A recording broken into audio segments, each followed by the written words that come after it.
Hey guys, welcome back to the channel. So it has been a while since I posted the last video, and I have been super busy creating stuff, 3D designing for my company. So that's where I've been at.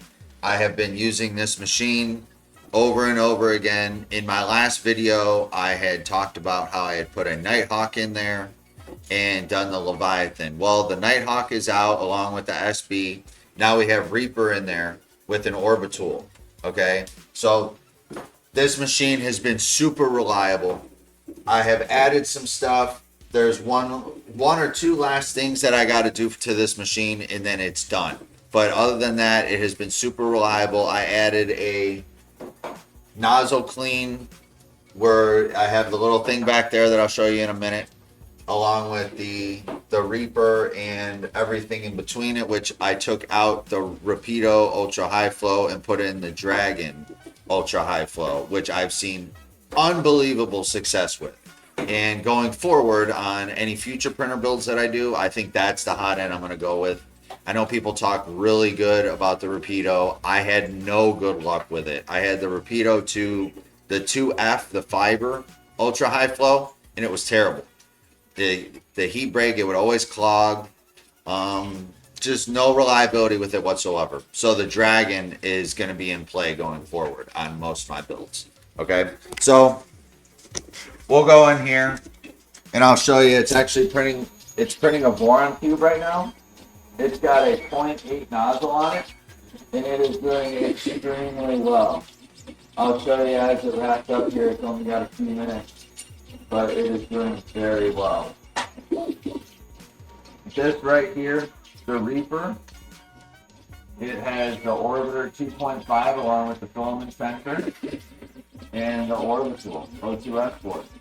Okay, as you can see, I elected to use the PGU, I believe it is, printed gland, and it is phenomenal. That bracket right there that mounts the Orbital on it and the gland, I went ahead and designed myself, so you can kind of see. It's printed out of ASA. I had it in ABS before that, and it wasn't that strong, so I reprinted it. Then, with the wire here, I was using 0.8 millimeter spring steel wire. I was using 3 of those. It wasn't strong enough, so I went to 1.2 or 1.4 millimeter spring steel, and it's been great ever since. That little connector up there that houses the Bowden tube along with the cable wires. Again, that gland up there. Really nice that you can print it out of the ASA, and I even put my logo in the center of that for my picture. Right there in the back, you have the nozzle cleaner. Just does a couple quick wipes after heating it up to 270 degrees Celsius. Then on this side, I have a filament cutter, which I have not implemented yet, but it is there. I have started the process of integrating that. This does have a filament cutter. Off to the side over here, you can kind of see the arm there, that little green arm right behind the image. It's a filament cutter.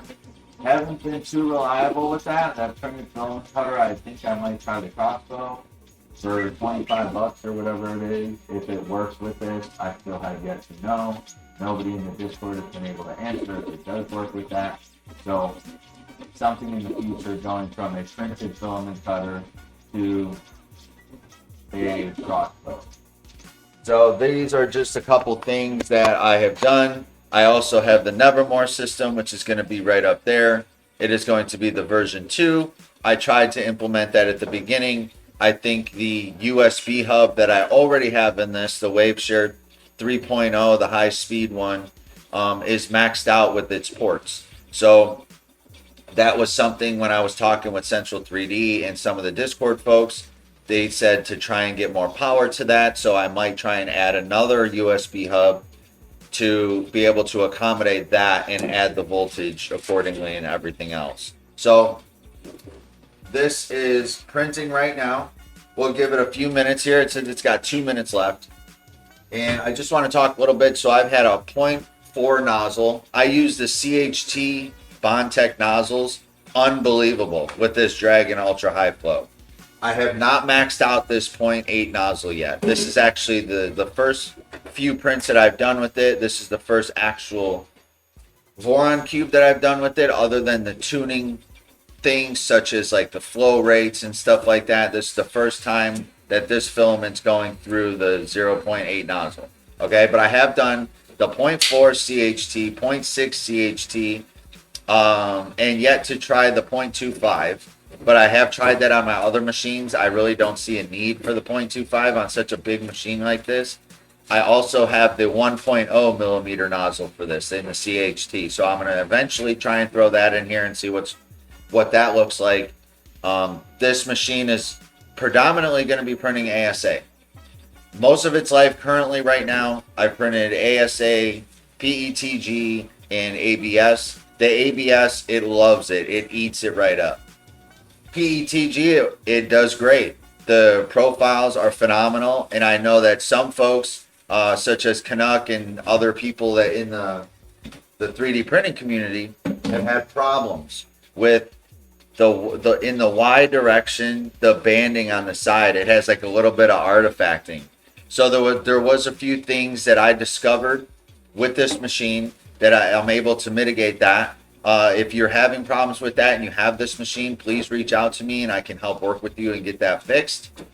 But it was something that was very simple and something that's really overlooked by a lot of 3D printer folks in the community. So again, yeah, if you have that problem, please let me know and I can go ahead and try and, work to mitigate that for you. We'll go ahead and take a look and see. As you see over here, not any artifacting at all in that Y direction. And you can kind of see it's a little blurry. It's hard to see. That's why I'm waiting for it to wrap up. It's almost done. But 0.8 nozzle has been doing really well with it. My favorite nozzle with this is probably the 0.6. The 0.8 is charging ahead a little bit when it comes to time and laying down material. So it'll be really interesting. Like I said, this is going to be predominantly for ASA and ABS and such like that. So let's go ahead and get this off. We're going to use our Panda Edge. I just picked up another one to keep in my office for the other printer.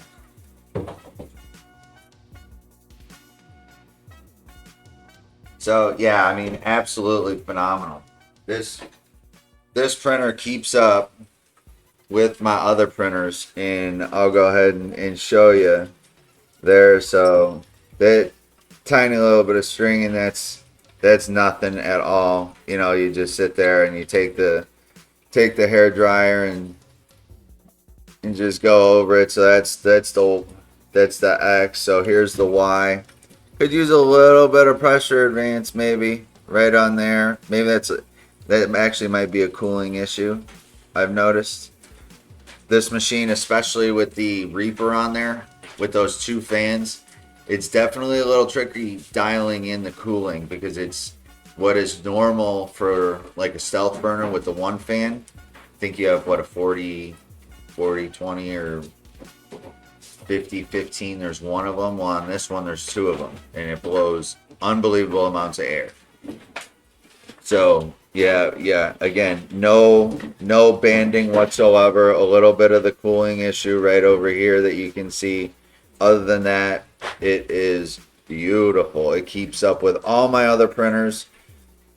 I got a Q2C that has been phenomenal. This thing, I would put this against it any day of the week.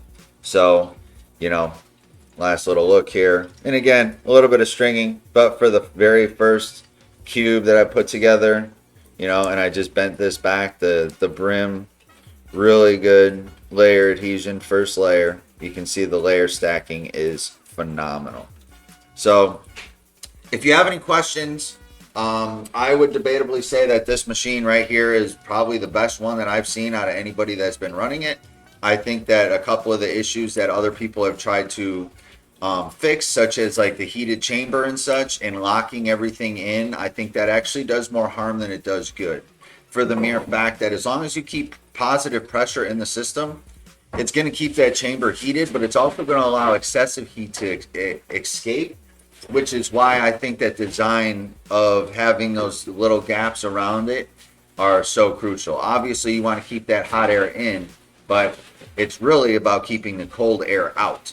So, because that's what's going to ruin a print, especially when I print ASA. If it gets even a little whiff, as y'all know, if it gets a little whiff of cooler air, it causes problems. So I haven't seen really too much problem when I heat all 4 beds up to 110C. When I print that ASA, the nozzle temperature, I believe right around 260, somewhere in there, 265.